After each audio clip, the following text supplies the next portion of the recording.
John chapter 9. As Jesus was walking along, he saw a man who had been blind from birth. "Rabbi," his disciples asked him, "why was this man born blind?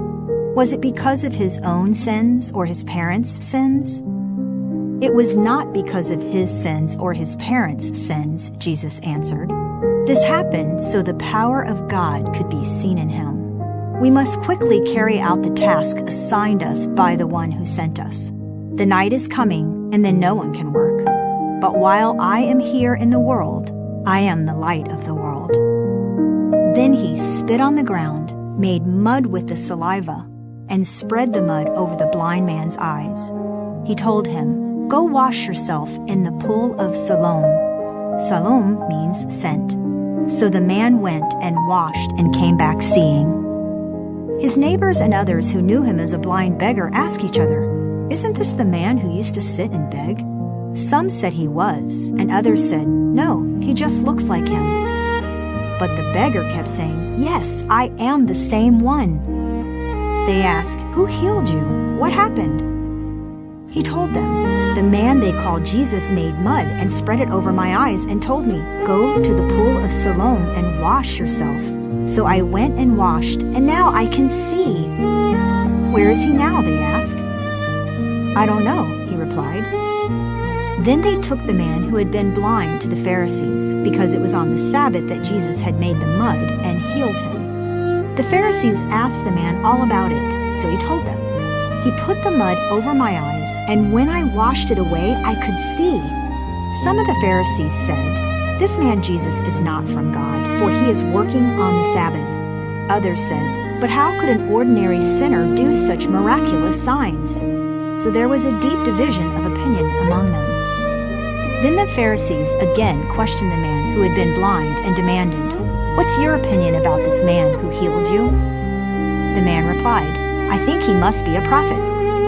The Jewish leaders still refused to believe the man had been blind and could now see, so they called in his parents. They asked them, "Is this your son? Was he born blind? If so, how can he now see?" His parents replied, "We know this is our son and that he was born blind, but we don't know how he can see or who healed him. Ask him. He is old enough to speak for himself." His parents said this because they were afraid of the Jewish leaders, who had announced that anyone saying Jesus was the Messiah would be expelled from the synagogue. That's why they said, "He is old enough, ask him." So for the second time they called in the man who had been blind and told him, "God should get the glory for this, because we know this man Jesus is a sinner." "I don't know whether he is a sinner," the man replied, "but I know this. I was blind, and now I can see." "But what did he do?" they asked. "How did he heal you?" "Look," the man exclaimed, "I told you once. Didn't you listen? Why do you want to hear it again? Do you want to become his disciples too?" Then they cursed him and said, "You are his disciple, but we are disciples of Moses. We know God spoke to Moses, but we don't even know where this man comes from." "Why, that's very strange," the man replied. "He healed my eyes, and yet you don't know where he comes from? We know that God doesn't listen to sinners, but he is ready to hear those who worship him and do his will.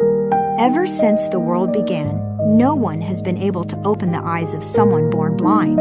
If this man were not from God, he couldn't have done it."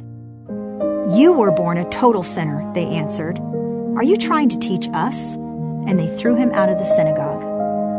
When Jesus heard what had happened, he found the man and asked, "Do you believe in the Son of Man?" The man answered, "Who is he, sir? I want to believe in him." "You have seen him," Jesus said, "and he is speaking to you." "Yes, Lord, I believe," the man said, and he worshipped Jesus. Then Jesus told him, "I entered this world to render judgment, to give sight to the blind, and to show those who think they see that they are blind." Some Pharisees who were standing nearby heard him and asked, "Are you saying we're blind?" "If you were blind, you wouldn't be guilty," Jesus replied.